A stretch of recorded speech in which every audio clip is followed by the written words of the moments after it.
રાષ્ટ્રગીત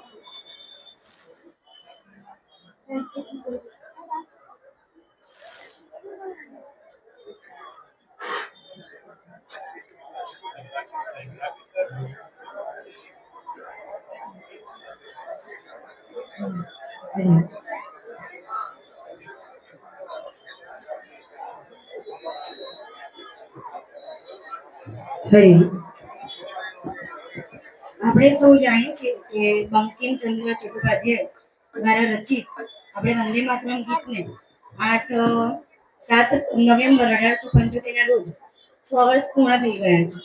એ અંતર્ગત અંકિત વિદ્યાલયના બાળકો એ આપની સમક્ષ રાષ્ટ્ર કી જય ચેतना का गान वंदे मातरम गीत प्रस्तुत करते आप सबने नम्र विनंती के साथ ही सांभळा.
ખૂબ જ સરસ છે અને હું અંકિત વિદ્યાલયની વિદ્યાર્થીની છું. આજે 15મી ઓગસ્ટ અંતર્ગત હું તમારી સમક્ષ કેટલાક વિચારો રજૂ કરીશ, જેના કણ કણમાં શૌર્યનો ધબકાર છે, જેના શ્વાસ શ્વાસમાં આઝાદીનો ખુમાર છે. તેવા ભારત દેશને શત શત નમન છે અને આજે સમગ્ર દેશમાં ખુશી અને ઉત્સવનું ગગન છે. સૌપ્રથમ અહીં ઉપસ્થિત આદરણીય અતિથિગણ, શિક્ષક મિત્રો અને મારા વહાલા વિદ્યાર્થી મિત્રો, દરેકને આપણા 80મા સ્વાતંત્ર્ય દિવસની હાર્દિક શુભકામના. મિત્રો, 15મી ઓગસ્ટ એક માત્ર તારીખ કે વાર નથી, પરંતુ તે કરોડો ભારતીયોનું ધબકતું હૃદય છે. આપણે અત્યારે જ્યારે આપણો તિરંગો આકાશમાં લહેરાઈ રહ્યો છે ત્યારે દરેક ભારતીયની છાતી ગર્વથી ફૂલાઈ રહી છે. મિત્રો, આપણે અત્યારે જે મુક્તપણે હવામાં શ્વાસ લઈ રહ્યા છે, મુક્તપણે આપણા વિચારો રજૂ કરી રહ્યા છે, તે આઝાદી આપણને ચાંદીની થાળીમાંથી પીરસીને તો નથી મળી. તેની પાછળ 150થી વધુ વર્ષની અસહ્ય યાતનાઓ, દુઃખો અને રક્તપાત રહેલા છે. તો હવે આપણે એમાં 1857નો પ્રથમ સ્વાતંત્ર્ય સંગ્રામ જોઈ લઈએ કે ઈસવીસન 1942નું અંગ્રેજ ભારત છોડો આંદોલન જોઈ લઈએ. દરેકમાં ભારતના વીરોએ પોતાની બલિદાન આપવાની પરંપરા જાળવી રાખી છે. એક તરફ ગાંધીજીનું સત્યાગ્રહ અને અહિંસાનું શસ્ત્ર હતું, તો બીજી તરફ સરદાર વલ્લભભાઈ પટેલની લોખંડની અડગતા હતી. તેમણે 162 જેટલા ગામડાઓને એકત્ર કરીને અખંડ ભારતનું નિર્માણ કર્યું હતું અને તેઓના રક્તના પદથી આજનું આ આઝાદીનું વટવૃક્ષ તૈયાર થયું. હવે આપણે આધ્યાત્મિક ભારતની વાત કરીએ તો ભારત એ નકશા પર દોરેલી માત્ર એક લીટી નથી, પરંતુ તે એક જીવંત માતૃશક્તિ છે. હિમાલય જેનું મુગુટ છે અને હિન્દ મહાસાગર જેના ચરણો પખાડે છે, અને તેમાં નર્મદા, સિંધુ અને ગોદાવરી જેવી નદીઓ તેના અંગોમાં વહીને અમૃત ધારા વસાવે છે. ભારતે વિશ્વને અહિંસા પરમો ધર્મ અને વસુદેવ કુટુંબકમની ભાવના આપી છે. ભારતમાં ભાષા, બોલી, પહેરવેશ અને તહેવારોના આધારે વિવિધતા જોવા મળે છે, પરંતુ વાત જ્યારે આખા દેશની આવે ત્યારે કાશ્મીરથી લઈને કન્યાકુમારી અને અટકથી લઈને કટક સુધી સમગ્ર દેશ એક અવાજે બોલી ઉઠે છે, મહાન મારો ભારત દેશ.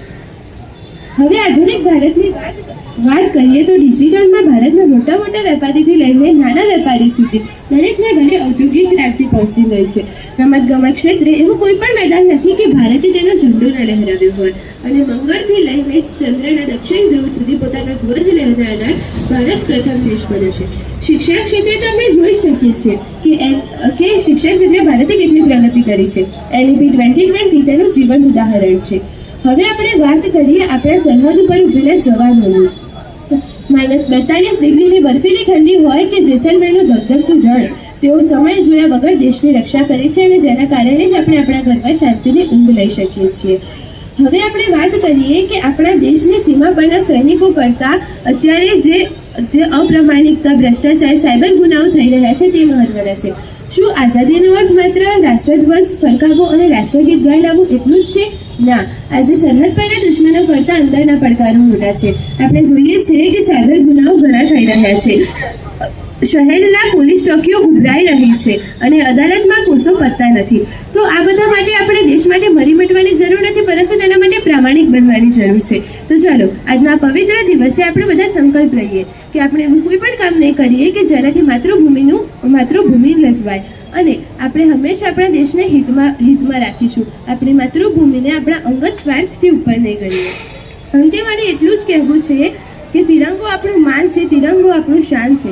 જ્યાં સુધી આ પ્રાણ છે, ભારત દેશ આપણી જાન છે. કંઈક એવું કરી બતાવીએ કે દેશને આપણા પર નાશ થાય, આપણા દરેક પગલાંથી ભારતનું ભવિષ્ય ઉજ્જવળ થાય. અસ્તુ. જય હિન્દ, જય भारत. सब्सक्राइब करें, फिर इस वीडियो को लाइक करें.